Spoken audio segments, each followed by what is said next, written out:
Volvemos hoy al Antiguo Testamento y comenzamos a estudiar el cuarto libro de Moisés llamado Números. Quizá podemos llamar a este libro el libro de la aritmética del Antiguo Testamento, o en realidad de toda la Biblia. En la versión griega de los 70, que se conoce como la Septuaginta, fue llamado aritmoi, que significa aritmética, y de allí procede la designación de Números como nombre de este libro. Ahora, el tema de este libro es el progreso del peregrino.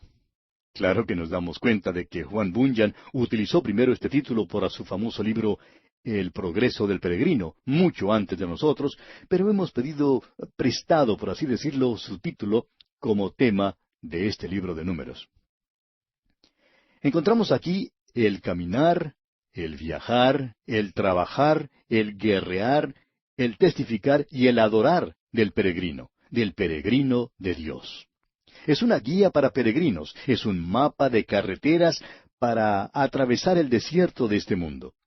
Este libro también hoy en día nos puede proporcionar gran ayuda en nuestro peregrinaje espiritual. Las lecciones que los hijos de Israel tuvieron que aprender son las mismas lecciones que nosotros necesitamos aprender.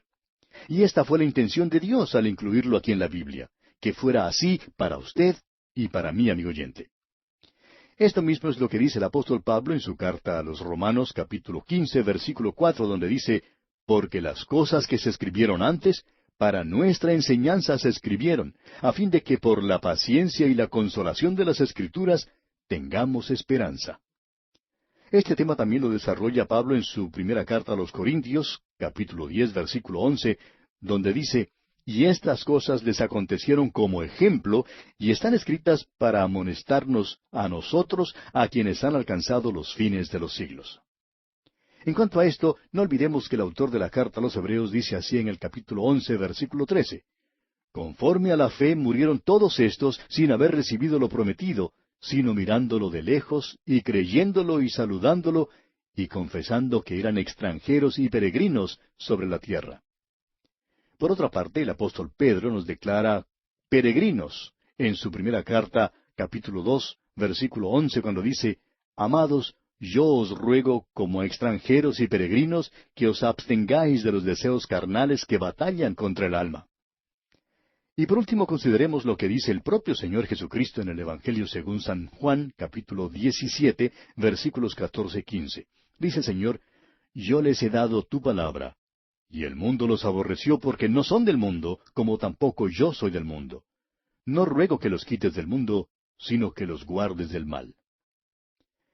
Pasando ahora al autor de este libro de Números, se acepta universalmente que el escritor fue Moisés. En cuanto a la posición histórica de este libro, Números es el cuarto libro del Pentateuco, el cuarto libro que escribió Moisés. Al comenzar el libro encontramos que los israelitas todavía están en el monte Sinaí, tal como lo estaban al comenzar nuestro estudio del libro anterior, es decir, el libro de Levítico. Y es porque los hijos de Israel no marcharon durante el libro de Levítico, y así todavía están acampados en el monte Sinaí. En nuestro estudio del primer libro del Antiguo Testamento y del Pentateuco, el libro de Génesis, nos enteramos de la creación y de la caída del hombre.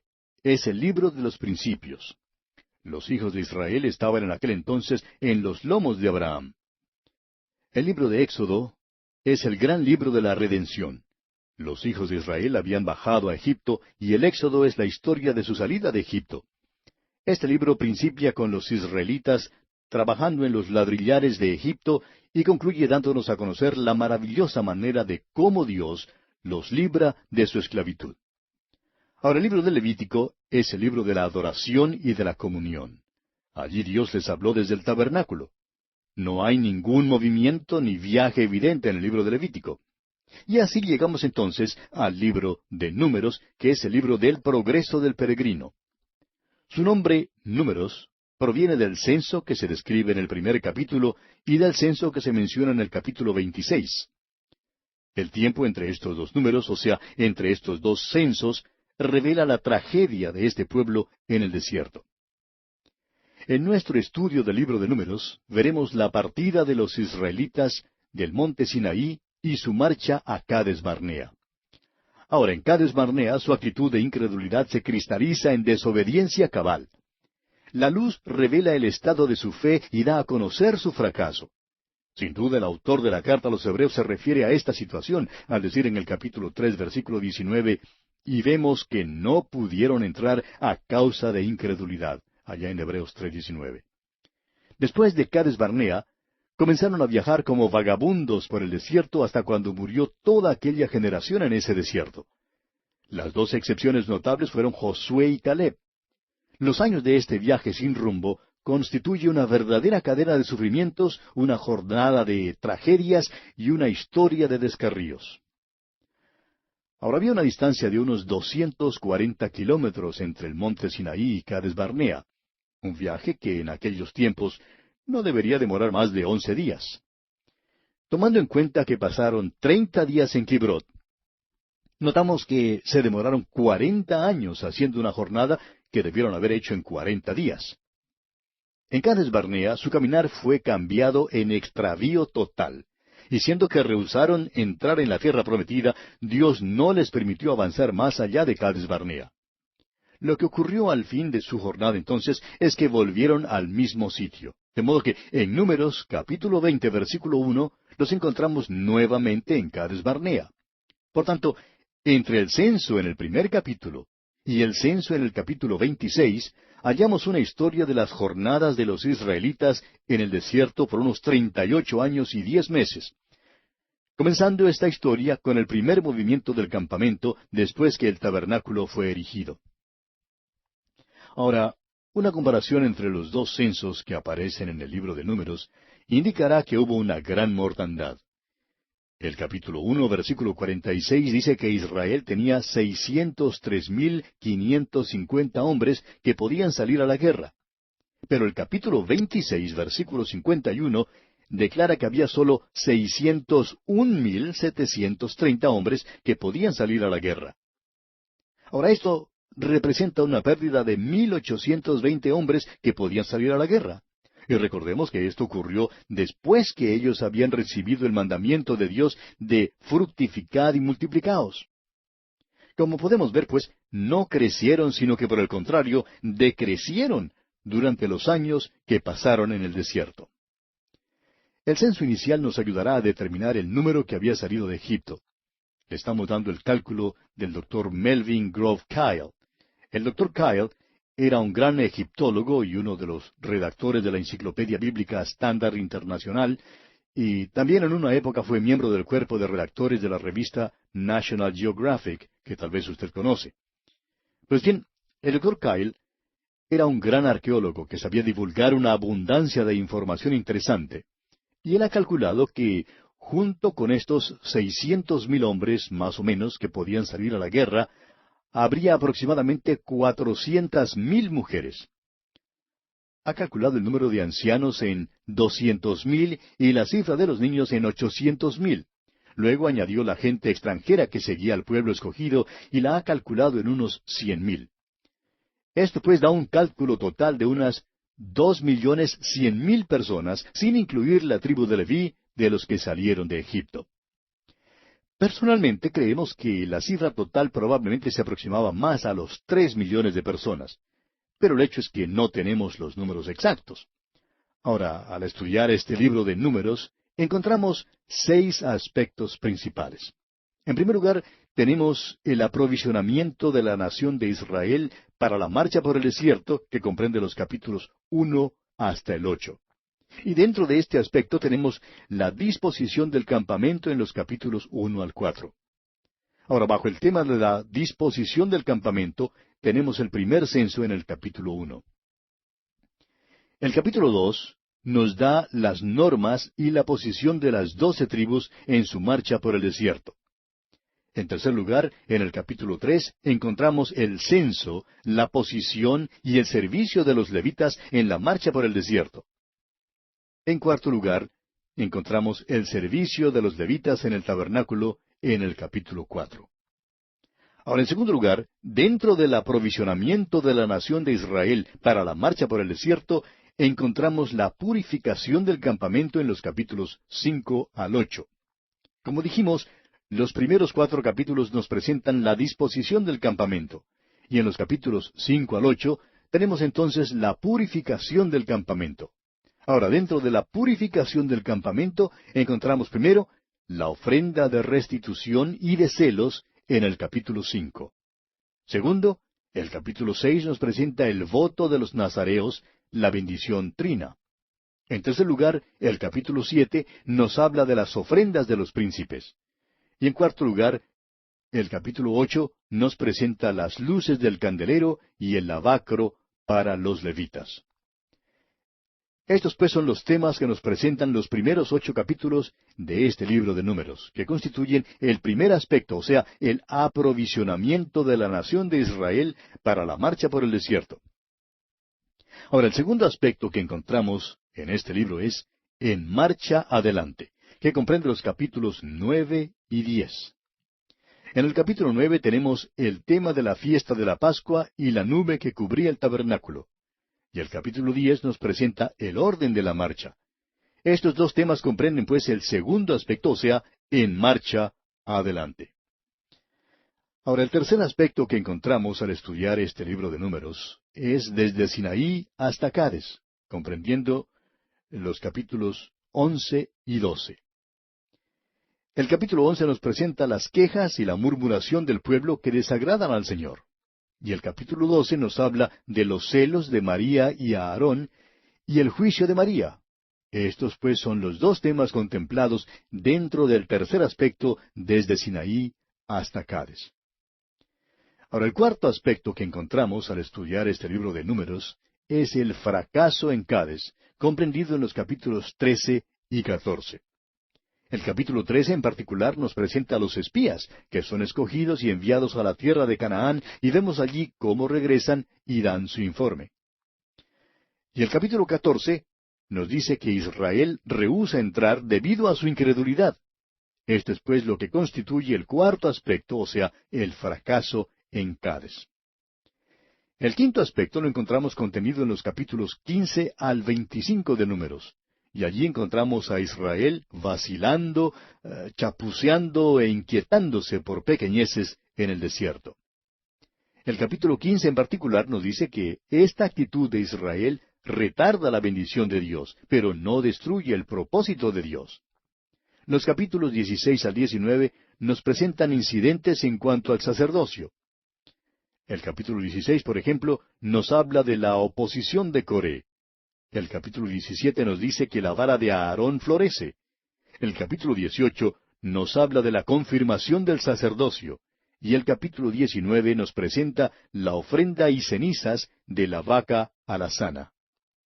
Ahora, en tercer lugar, dentro de este quinto aspecto, donde Israel vacila, chapucea y se inquieta por pequeñeces en el desierto, encontramos en el capítulo 20 la muerte de María y de Aarón y también agua que sale de la roca. En cuarto lugar, dentro de este mismo aspecto, tenemos en el capítulo 21 la primera victoria de Israel, el primer cántico y la serpiente de bronce. Y en quinto lugar, en los capítulos 22 al 25, tenemos al profeta Balaam. Ahora, el capítulo 22 nos presenta el camino de Balaam. El capítulo 23, el error de Balaam, y los capítulos 24 y 25 nos presentan la doctrina de Balaam. Todo esto, pues, constituye el quinto aspecto que encontramos al estudiar este libro de Números, donde Israel vacila, chapucea y se inquieta por pequeñeces en el desierto, como ya hemos dicho. Ahora, el sexto y último aspecto que encontramos al estudiar este libro de Números se relaciona con el futuro. La nueva generación se prepara para entrar en la tierra. Este aspecto está comprendido en los capítulos 26 hasta el 36. Dentro de este aspecto del futuro y la preparación de la nueva generación para entrar en la tierra prometida, tenemos que el capítulo 26 nos habla del censo de la nueva generación.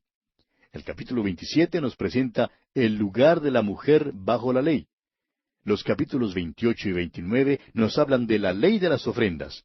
El capítulo 30 nos habla de la ley de los votos. El capítulo 31 nos presenta el juicio de Madián.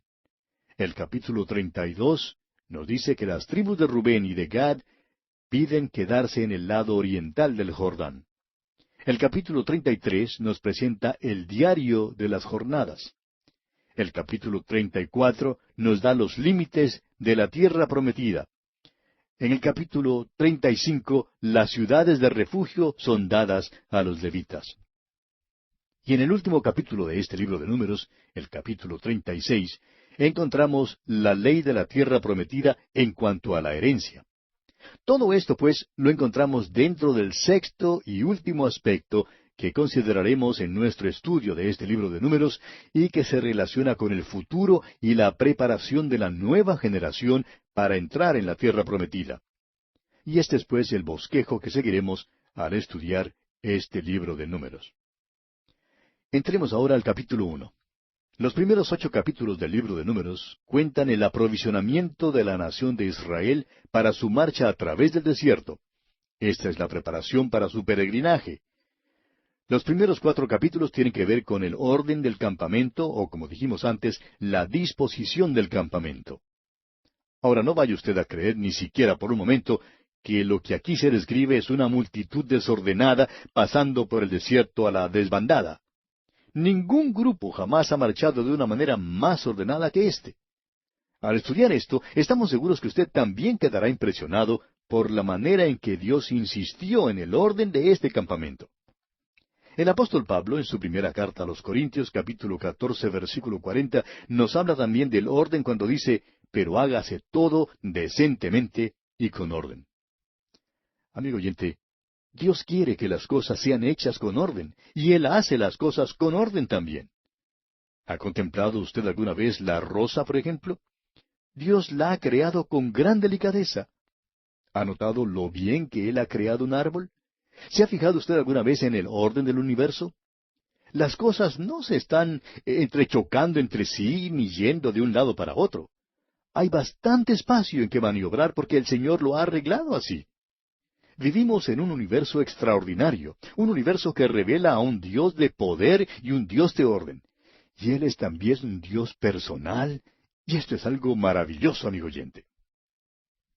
En el Salmo 14, versículo 1 leemos, dice el necio en su corazón, no hay Dios. Y en realidad, solo un necio puede ser un ateo porque este universo vocea el mensaje, el orden del universo lo evidencia. El poder de este gran universo revela que hay una persona que lo está controlando. No solo revela su persona, sino también su carácter. Leamos lo que nos dice el rey David en su Salmo 19, versículo 1. Dice David, los cielos cuentan la gloria de Dios, y el firmamento anuncia la obra de sus manos. Como lo dijimos cuando esbozábamos el bosquejo que vamos a seguir en nuestro estudio de este libro de Números, el capítulo 1 nos habla del primer censo. Leamos, pues, el primer versículo. Habló Jehová a Moisés en el desierto de Sinaí, en el tabernáculo de reunión, en el día primero del mes segundo, en el segundo año de su salida de la tierra de Egipto, diciendo. Ahora, Dios hablaba a Moisés en el desierto, pero hablaba desde el tabernáculo. El tabernáculo estaba en el desierto. De la misma manera, amigo oyente, la iglesia hoy está en el mundo. El Señor Jesús oró allá en Juan 17:15, no ruego que los quites del mundo, sino que los guardes del mal. Dios, pues, habló desde el tabernáculo. Hoy en día hay un edificio especial en el mundo. Este edificio no es en realidad una construcción física, sino un grupo de personas. Es lo que conocemos como la iglesia.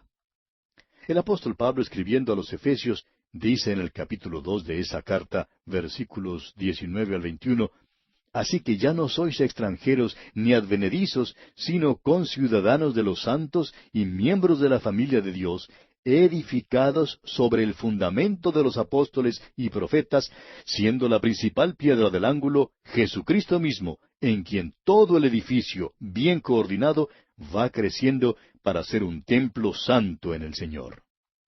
Ahora, esta iglesia incluye a las personas que son hechura suya, como dice el versículo 10, capítulo 2 de Efesios, creados en Cristo Jesús para buenas obras, las cuales Dios preparó de antemano para que anduviésemos en ellas. Bueno, amigo oyente, se nos acabó el tiempo desafortunadamente, así es que tenemos que detenernos por hoy aquí en este punto. Continuaremos este interesante estudio, Dios mediante, en nuestro próximo programa.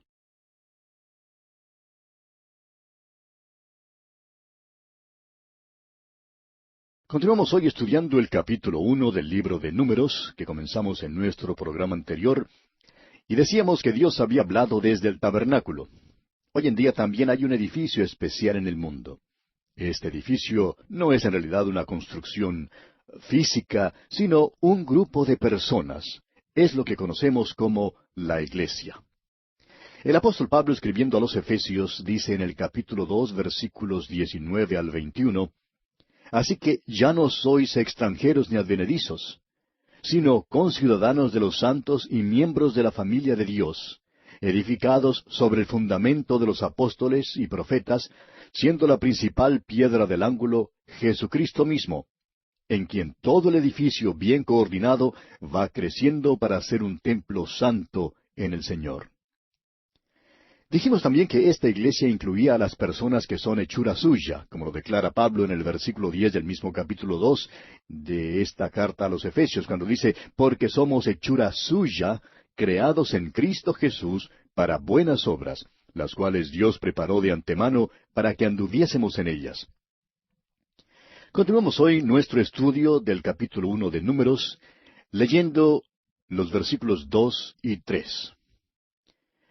Tomad el censo de toda la congregación de los hijos de Israel por sus familias, por las casas de sus padres, con la cuenta de los nombres, todos los varones por sus cabezas. De 20 años arriba, todos los que pueden salir a la guerra en Israel, los contaréis tú y a Aarón por sus ejércitos. Los hijos de Israel deben ser contados y deben ser contados con el propósito de crear un ejército. Ahora, un ejército es para la guerra. Cuando estaban ellos en la tierra de Egipto, eran esclavos. Dios peleó por ellos.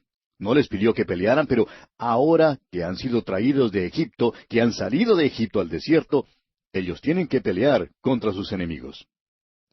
Amigo oyente, usted y yo somos creyentes y vivimos en este mundo y también tenemos enemigos. Y estos enemigos son reales. Y una vez más, permítanos referirnos a la epístola a los Efesios, donde el apóstol Pablo nos habla de la guerra de los creyentes en este mundo de hoy en día. Dice Pablo en el capítulo 6 de la carta a los Efesios, versículos 10 al 12, Por lo demás, hermanos míos, fortaleceos en el Señor y en el poder de su fuerza.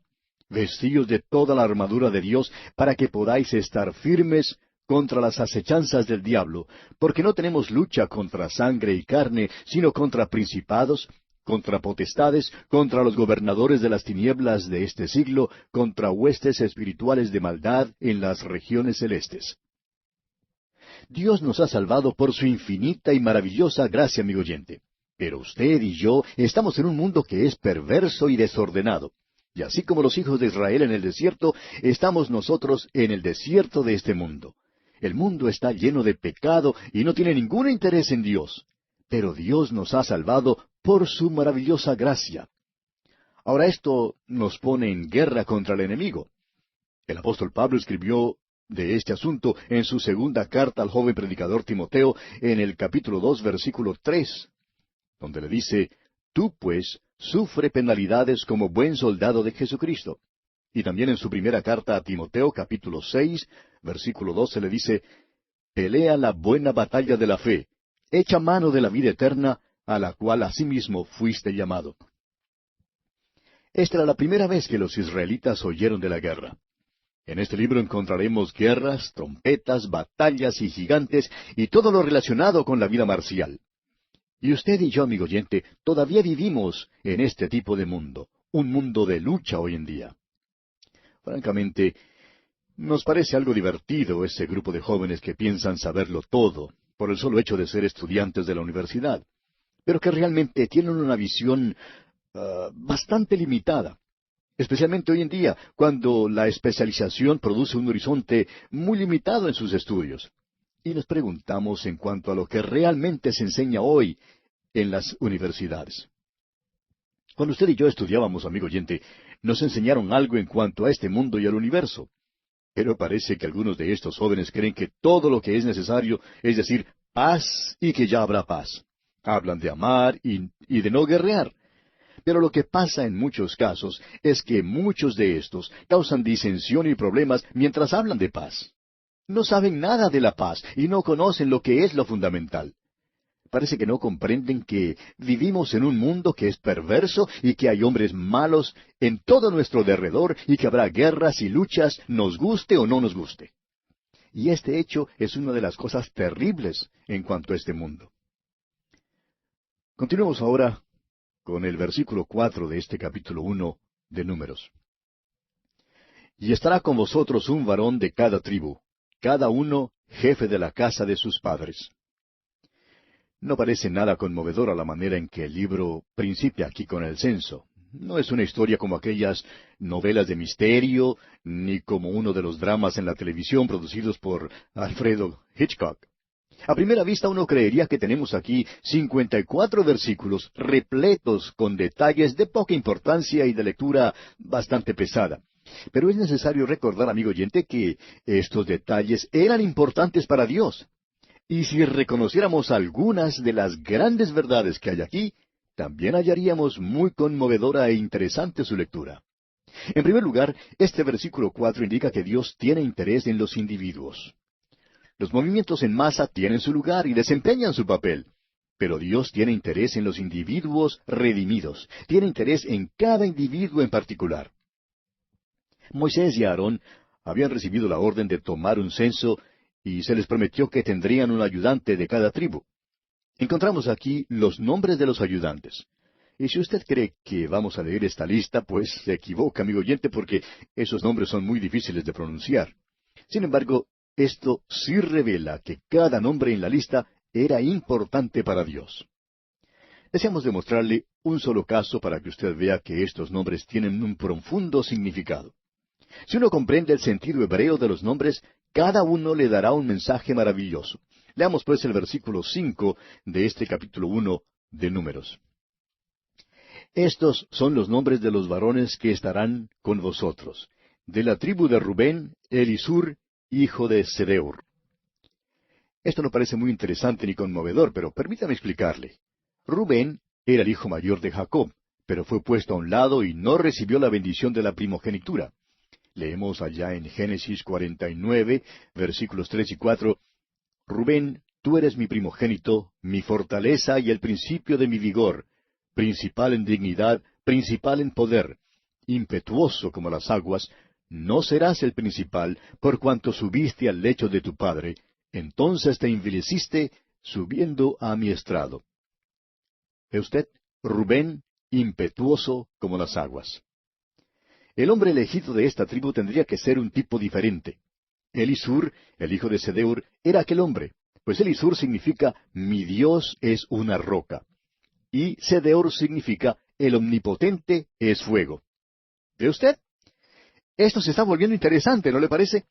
Es posible que este hombre Elisur, mi Dios es roca, perteneciera a una tribu impetuosa como las aguas, pero él conocía a una roca que es firme. Es como la mujer escocesa que dijo, yo muy bien puedo temblar en la roca, pero la roca nunca temblará debajo de mí.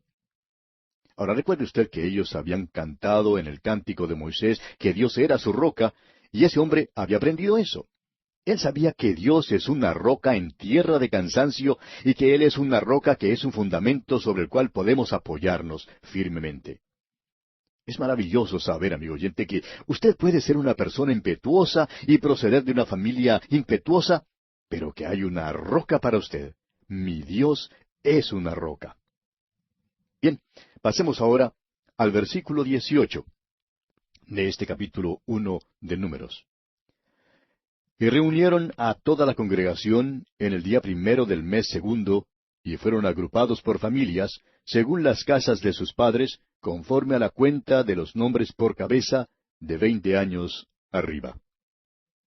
Ahora, ¿por qué era tan importante establecer la genealogía de cada familia? ¿Por qué tienen tanta importancia en la Biblia las genealogías? Bueno, creemos que usted concordará con nosotros en que tienen un propósito triple. Tienen un valor inmediato y directo.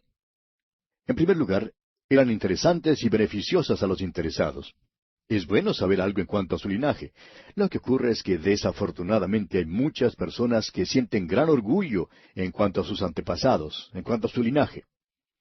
Un joven que le gustaba mucho preguntar en cuanto al árbol genealógico de su familia, Un día, en una reunión familiar, estaba contándoles a los demás acerca de la historia de su familia.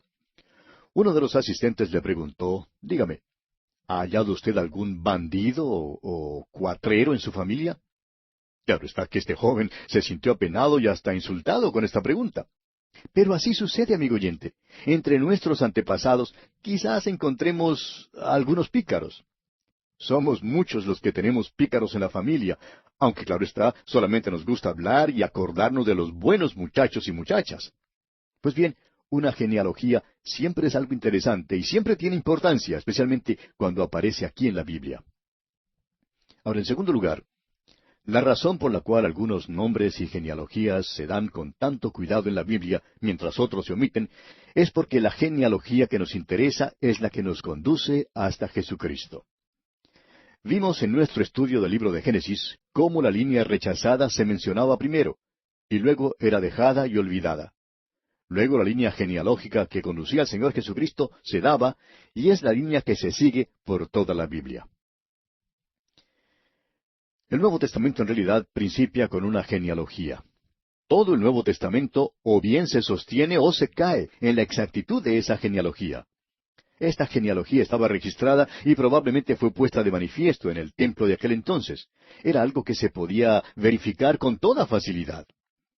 Es importante notar que la exactitud de la genealogía de Jesucristo nunca ha sido dudada por sus enemigos. No han encontrado ninguna falla en ella. Y en tercer lugar, las genealogías son importantes porque Dios prohibió el matrimonio entre parientes, o entre judíos y personas de otras razas. Y era esencial que a un verdadero israelita le fuera posible declarar su linaje. Ellos eran los beneficiarios del pacto hecho con Abraham. La genealogía era necesaria para poder determinar quién era elegible para el sacerdocio. Aquellos que no tenían un linaje apropiado simplemente eran excluidos del privilegio del sacerdocio. Un ejemplo de esto lo encontramos allá en el libro de Nehemías. En el capítulo 7 de ese libro, versículos 63 y 64, leemos, «Y de los sacerdotes, los hijos de Abaía, los hijos de Cos y los hijos de Barzilai, el cual tomó mujer de las hijas de Barzilai Galaadita y se llamó del nombre de ellas. Estos buscaron su registro de genealogías y no se halló, y fueron excluidos del sacerdocio». Los levitas que no podían declarar su genealogía eran excluidos del sacerdocio. Ahora hay un mensaje en todo esto para nosotros hoy en día, amigo oyente. ¿Se puede usted imaginar de alguien preguntándole a un joven de aquel entonces, «Oye, ¿eres tú israelita?» Y se contestaba, «Pues espero que sí, pero no puedo estar seguro sino hasta cuando me muera». ¿Qué cree usted que le sucedería? Pues le habrían rechazado. Ahora supóngase que otro joven pasara adelante y que le preguntaran, «¿Y tú, eres israelita?» ¿Qué cree usted que le harían si contestara, «Pues trato de ser israelita, pero estoy ocupándome en ello y algún día espero llegar a serlo»? ¿Habría sido eso aceptable? ¿Ve usted cuán importante era que declararan que eran en realidad israelitas? Cada uno tenía que saber, tenía que estar seguro de que era hijo de Abraham. Ahora, amigo oyente, permítanos hacerle una pregunta. Es una pregunta bastante personal. ¿Le es posible a usted declarar su genealogía, es decir, como cristiano?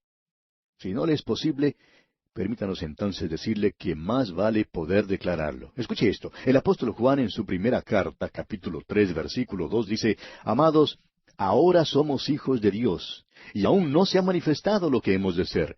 Pero sabemos que cuando Él se manifieste, seremos semejantes a Él, porque le veremos tal como Él es».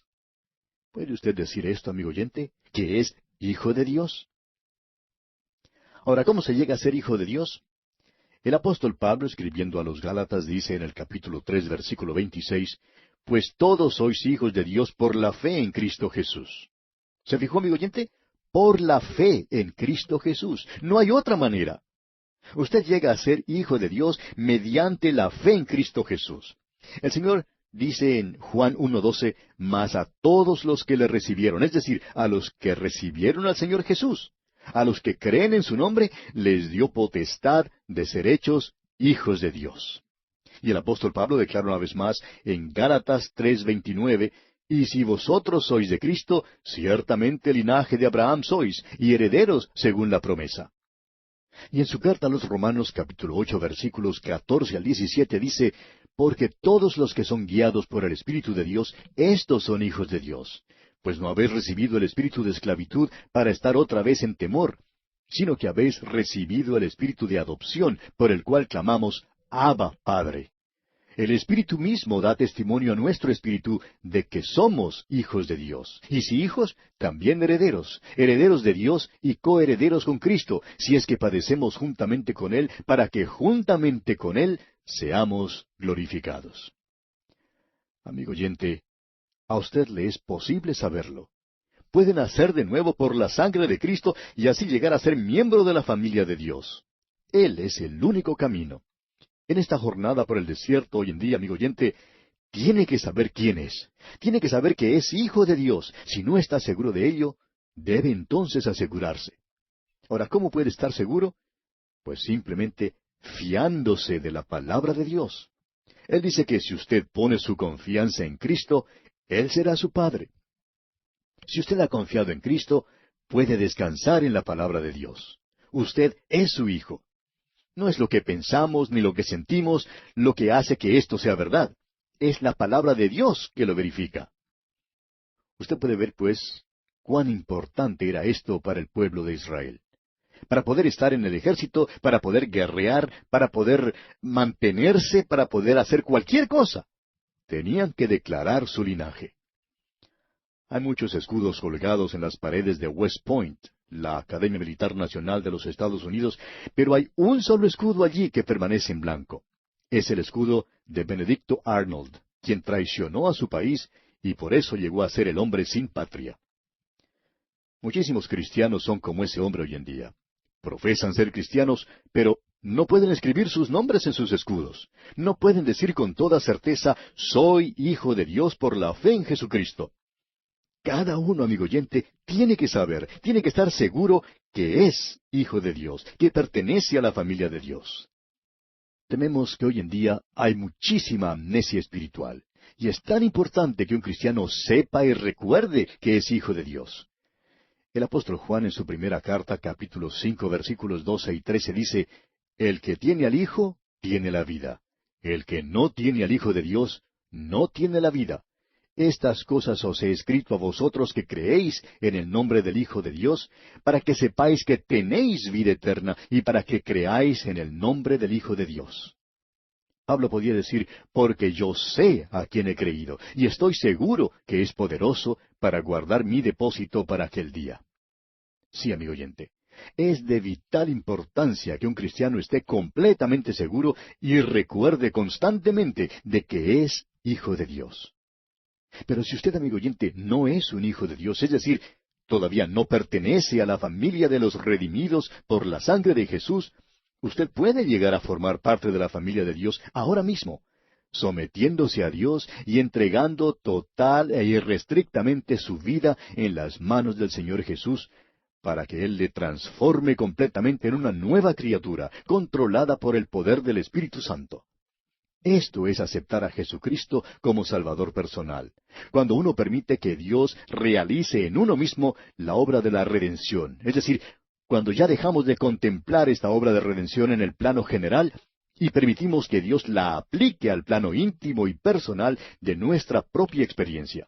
Entonces nacemos de nuevo. Sólo así podremos decir por experiencia propia que Jesucristo no solo es el Salvador del mundo, sino además que es mi Salvador personal. Si usted, amigo oyente, acude a Cristo Jesús en este mismo momento, podrá experimentar entonces este nuevo nacimiento que le permitirá ingresar a la familia de Dios. Le exhortamos, pues, a acudir al Señor Jesucristo en esta hora, para que así pueda usted decir con toda certeza, yo soy un hijo de Dios. Dios le ayude a hacerlo.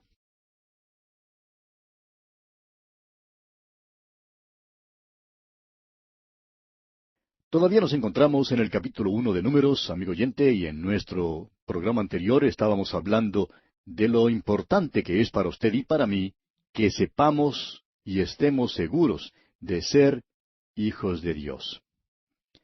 Hay muchos cristianos que profesan ser cristianos, pero no pueden decir, soy hijo de Dios por la fe en Cristo. Cada uno tiene que saber, tiene que estar seguro de que es hijo de Dios, que pertenece a la familia de Dios. Tememos que hoy en día haya mucha amnesia espiritual. Es pues de vital importancia que un cristiano sepa y recuerde siempre que es hijo de Dios. El apóstol Juan en su primera carta, capítulo 5, versículos 12 y 13 nos dice, el que tiene al Hijo, tiene la vida. El que no tiene al Hijo de Dios, no tiene la vida. Estas cosas os he escrito a vosotros que creéis en el nombre del Hijo de Dios, para que sepáis que tenéis vida eterna y para que creáis en el nombre del Hijo de Dios. Pablo, por su parte, podía decir, yo sé a quién he creído, y estoy seguro que es poderoso para guardar mi depósito para aquel día. Bueno, continuando ahora con este capítulo 1 de Números, necesitaríamos una calculadora para ir sumando todas las cifras que aparecen en este capítulo. No vamos, pues, a leer todos esos números de las 12 tribus de Israel, ni los números de los que estaban en cada tribu. Así es que vamos a leer entonces el versículo 21 y luego pasaremos al versículo 23. Dice así, los contados de la tribu de Rubén fueron 46,500. Luego el versículo 23, los contados de la tribu de Simeón fueron 59,300. Y así sigue hasta el versículo 46, donde dice, fueron todos contados 603,550. Y le doy mi palabra, amigo oyente, que este es el total exacto. Ahora, si usted no desea aceptar mi palabra, pues tendrá que usar una sumadora para comprobarlo. Pero notemos que los levitas no eran contados.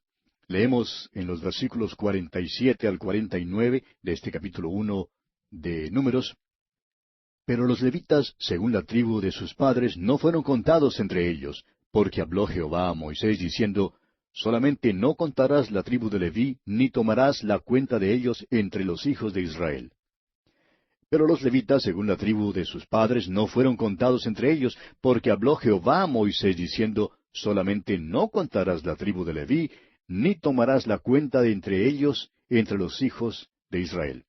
La razón por la cual no eran contados, amigo oyente, para la guerra, era porque estaban completamente ocupados en el manejo del tabernáculo.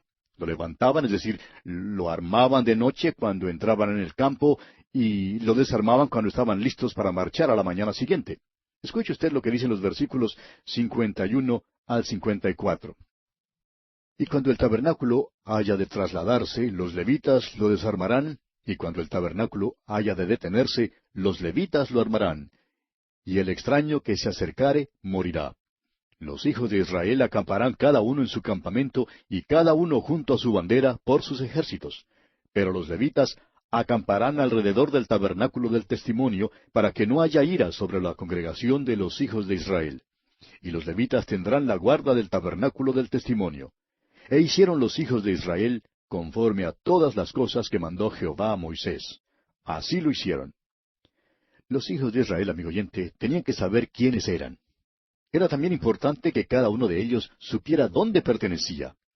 Lo mismo ocurre en cuanto a nosotros. Necesitamos saber nuestro linaje, el hecho de que pertenecemos a la familia de Dios, somos sus hijos, y tenemos que saber dónde pertenecemos. Y así, amigo oyente, concluimos nuestro estudio del capítulo 1 de este libro de Números. Llegamos ahora al capítulo 2. Este capítulo nos presenta las normas y el orden de posición de las 12 tribus en su marcha a través del desierto. En el capítulo 1 nos enteramos del censo. Cada israelita tenía que saber quién era, tenía que saber dónde pertenecía. No podían salir a la guerra a menos que cada miembro de cada tribu supiese su posición. Durante todos los años en el desierto, la disposición del campamento y el orden a seguir en su marcha eran ordenados según la dirección de Dios. Al comienzo de este segundo capítulo de Números, dice que levantaron banderas en el campamento. Estas eran las banderas bajo las cuales debían acampar los hijos de Israel. Y quizá usted se ha preguntado qué era lo que decían o qué tipo de diseños aparecía en estas banderas. Permítanos entonces citar dos grandes eruditos del Antiguo Testamento, los doctores Thiel y Delitzsch. Ellos escribieron lo siguiente en su comentario del Pentateuco. Escuche usted. Ni la ley mosaica, ni el Antiguo Testamento generalmente nos dan indicio alguno en cuanto a la forma o el carácter de la bandera. Según la tradición rabínica, la bandera de Judá llevaba la figura de un león. La de Rubén, la imagen de un hombre o la cabeza de un hombre. La de Efraín, la figura de un buey. Y la de Dan, la figura del águila. De modo que las cuatro criaturas vivas, unidas en forma de querubines, descritas por Ezequiel, estaban representadas en estas cuatro banderas. Hasta aquí el comentario de estos eruditos, Kiel y Delsch. Existe pues el peligro de tratar de atribuirle demasiado a este hecho, y en efecto hay quienes aún creen que la disposición del campamento es una representación de cómo las estrellas están colocadas en el cielo, o sea, los signos del zodíaco. A quienes tratan de encontrar el Evangelio escrito en las estrellas, o tratan de hallar su futuro escrito en las estrellas. Por eso mismo, no debemos ir más allá de lo que registra la Biblia. Shakespeare dijo en su obra Marco Antonio y Cleopatra, no es a nuestras estrellas, sino a nosotros mismos que nos encontramos subordinados. En otras palabras, nuestro problema radica en nosotros mismos, no por allá en las estrellas. No encontraremos el Evangelio en las estrellas. El Evangelio, amigo oyente, se halla en la palabra de Dios. Las estrellas revelan el eterno poder de Dios y su deidad, como lo revela toda la creación. Pero no se hallará el Evangelio en las estrellas ni en la creación. Por tanto, no queremos hablar más en cuanto a estas banderas. La tradición nos dice lo que estaba en ellas, y la tradición puede que esté en lo correcto en cuanto a esto. Pasemos, pues, a la disposición del campamento. Leamos los versículos 1 al 9 de este capítulo 2 de Números.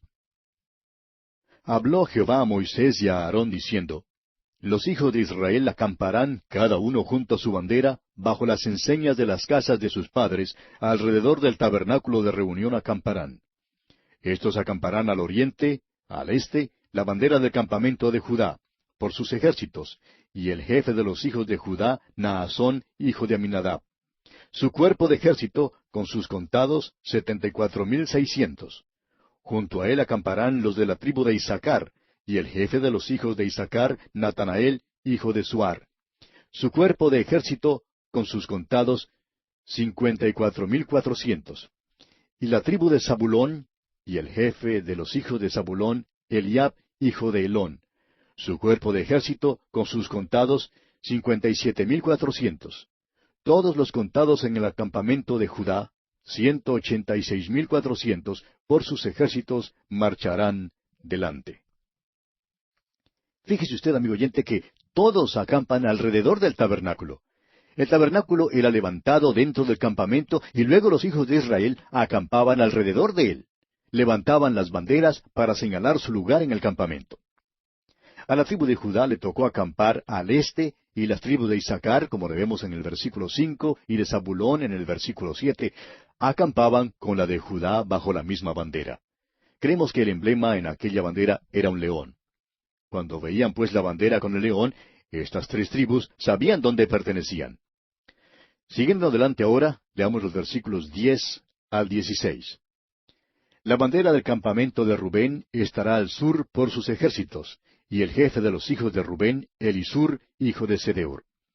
Su cuerpo de ejército, con sus contados, 46,500. Acamparán junto a él los de la tribu de Simeón, y el jefe de los hijos de Simeón, Selumiel, hijo de Surisadai. Su cuerpo de ejército, con sus contados, 59,300. Y la tribu de Gad, y el jefe de los hijos de Gad, Eliasaph, hijo de Reuel. Su cuerpo de ejército, con sus contados, 45,650. Todos los contados en el campamento de Rubén, 151,450, por sus ejércitos, marcharán los segundos. La tribu de Rubén quedó al sur del tabernáculo, y las tribus de Simeón en el versículo 12 y la de Gad en el versículo 14 acampaban con Rubén. Su bandera tenía la cara de un hombre, y así podían reconocer dónde pertenecían. Leamos ahora el versículo 17. Luego irá el tabernáculo de reunión con el campamento de los levitas, en medio de los campamentos, en el orden en que acampan. Así marchará cada uno junto a su bandera. Encontramos aquí la posición del tabernáculo y dónde acampaban los levitas. Sigamos leyendo los versículos 18 al 24. La bandera del campamento de Efraín por sus ejércitos al occidente, y el jefe de los hijos de Efraín, Elisama, hijo de Amiud. Su cuerpo de ejército, con sus contados, 40,500. Junto a él estará la tribu de Manasés, y el jefe de los hijos de Manasés, Gamaliel, hijo de Pedasur. Su cuerpo de ejército, con sus contados, 32,200. Y la tribu de Benjamín, y el jefe de los hijos de Benjamín, Abidán, hijo de Gedeoni. Y su cuerpo de ejército, con sus contados, 35,400. Todos los contados en el campamento de Efraín, 108,100, por sus ejércitos, irán los terceros. Las tribus de Manasés y Benjamín acampaban con la tribu de Efraín.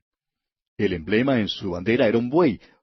Y por último tenemos la sección del norte descrita en los versículos 25 al 31. Escuche usted. La bandera del campamento de Dan estará al norte por sus ejércitos, y el jefe de los hijos de Dan, Ayeser, hijo de Amisadai. Su cuerpo de ejército, con sus contados, 62,700. Junto a él acamparán los de la tribu de Aser, y el jefe de los hijos de Aser, Pagiel, hijo de Ocrán. Su cuerpo de ejército, con sus contados, 41,500. Y la tribu de Neftalí, y el jefe de los hijos de Neftalí, Ahira, hijo de Enán. Su cuerpo de ejército, con sus contados, 53,400. Todos los contados en el campamento de Dan, 157,600, irán los últimos tras sus banderas. Las tribus de Aser y de Neftalí acampaban con la tribu de Dan, y el emblema de su bandera era un águila. Vemos pues que los hijos de Israel acampaban de una manera ordenada. Cada familia en cada tribu sabía dónde le correspondía, dónde pertenecía en aquella tribu. Veamos ahora los versículos 32 al 34. Estos son los contados de los hijos de Israel, según las casas de sus padres. Todos los contados por campamentos, por sus ejércitos, 603,550. Mas los levitas no fueron contados entre los hijos de Israel como Jehová lo mandó a Moisés. E hicieron los hijos de Israel conforme a todas las cosas que Jehová mandó a Moisés. Así acamparon por sus banderas, y así marcharon cada uno por sus familias, según las casas de sus padres. Hemos aprendido ahora que a los hijos de Israel les era necesario saber su genealogía. Debían saber quiénes eran y dónde pertenecían. Tenían que saber su linaje para poder saber el lugar que les correspondía en el campamento. No podían salir a la guerra a menos que estuvieran seguros de sus puestos. De la misma manera, amigo oyente, para nosotros hoy en día, la lucha cristiana no se hace en la esfera de las dudas y los temores, sino a la luz clara de una salvación segura. Nuestros enemigos hoy en día son el mundo, la carne y el diablo. Amigo oyente, estos enemigos le vencerán si usted no está seguro de su salvación. Cada persona en la iglesia del Señor Jesucristo tiene un lugar asignado por Dios. Todo servicio que se presta dentro de la iglesia o cuerpo de Jesús debe ser dirigido por el Espíritu Santo. Se nos dice que por un solo Espíritu fuimos todos bautizados en su cuerpo. Cuando usted, amigo oyente, fue puesto en el cuerpo de Cristo, fue puesto como miembro. El apóstol Pablo, escribiendo en su primera carta a los Corintios, capítulo 12, versículos 12 al 14, dice: Porque así como el cuerpo es uno, y tiene muchos miembros, pero todos los miembros del cuerpo, siendo muchos, son un solo cuerpo, así también Cristo. Porque por un solo Espíritu fuimos todos bautizados en un cuerpo, sean judíos o griegos, sean esclavos o libres. Y a todos se nos dio a beber de un mismo Espíritu. Además, el cuerpo no es un solo miembro, sino muchos. Cuando usted, amigo oyente, se incorpora en ese cuerpo, es puesto allí para servir. Cada creyente tiene un don. Usted, hermano que nos escucha, tiene un don. Y es el ejercicio de ese don lo que constituye el servicio cristiano. Piense cuántos dones debe haber en la iglesia. Hay muchos miembros en el cuerpo y el Espíritu Santo los dirige a todos. Hay muchos miembros del cuerpo humano y cada uno tiene su función específica. Hay más de 20 huesos en un solo pie. De igual manera, en el cuerpo de Cristo hay muchos dones, y cada uno de nosotros debe ejercer el don que se le ha dado. Creemos que Dios recompensa a los suyos según el ejercicio de ese don. A usted y a mí, amigo oyente, nos corresponde averiguar cuál es nuestro don. Sí, creemos que debemos orar pidiendo los dones mejores. Según la enseñanza bíblica, el don de hablar en lenguas no es un don para todos los miembros del cuerpo de Cristo, ni figura entre los que debemos pedir como los mejores. Después de todo, el cuerpo total no es todo lengua, sino que tiene muchos miembros, cada uno con su don específico. El doctor J. Vernon McGee, autor de estos estudios bíblicos, nos dice a este respecto que después de escuchar cómo enseñaba la Biblia el doctor Ironside, le pidió a Dios que le dejara enseñar así como ese hombre enseñaba. Pero después de un tiempo descubrió que no podía enseñar como él. Pero Dios le ha permitido tener un ministerio de enseñanza de la palabra de Dios que procuraba tener y que le pidió. Y amigo oyente, creemos que debemos procurar seriamente los mejores dones, pero todo está bajo el control soberano del Espíritu Santo. Amigo oyente, usted debe hallar su puesto o su lugar en el campamento. ¿Está usted usurpando el puesto de otro? ¿El puesto que no es suyo? ¿Ocupa usted acaso un puesto en la iglesia que en realidad no puede desempeñar y que realmente le pertenece a otra persona? Debemos animar a todos los hermanos de nuestras iglesias a que encuentren su puesto. Eso debe animar al hermano más humilde en la iglesia. Usted, amigo oyente, tiene un don y Dios quiere que lo ejerza. Dios quiere que lo use. No trate de hacer el trabajo de otro. Haga lo que Dios le ha llamado a hacer a usted. ¿Recuerda usted a Dorcas? Ella hacía vestidos. Ese era su don. Usted recordará que cuando ella murió, trajeron a Simón Pedro y las viudas que allí estaban tenían puesta la ropa que Dorcas había hecho. Ahora, ¿por qué tenían puesta esa ropa? Porque Dorcas la había hecho para las viudas. Simón Pedro dijo, mejor es que levantemos a esta mujer de los muertos. La iglesia la necesita, y así Dios la levantó de los muertos. Amigo oyente, el don suyo puede ser el de coser, o el de pintar, o cualquier otro. Pero si usted es un hijo de Dios, debe usar su don hoy mismo, para el bien del cuerpo de los creyentes.